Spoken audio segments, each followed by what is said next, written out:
எக்கால சத்தம் முழங்க மேகம் மிதிரில் ஒரு நாள் மாசற்ற ஜோதியாக மகிமை ராஜனாக மணவாளன் வந்திடுவார். வான சேனைகள் சூழ எக்காலம் சத்தம் முழங்க மேகம் மிதிரில் ஒரு நாள் மாசற்ற ஜோதியாக மகிமை ராஜனாக மணவாளன் வந்திடுவார். ஆயத்தமாகிடுவே நண்பரை சந்தித்திட பரிசுத்தர் கூட்டத்தோடு. ஆயத்தமாகிடுவே நண்பரை சந்தித்திட பரிசுத்தர் கூட்டத்தோடு. அந்த நாள் சமீபமே என் இதயம் பூரிக்குதே.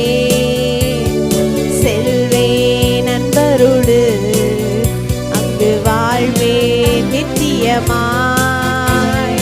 அந்த நாள் சமீபமே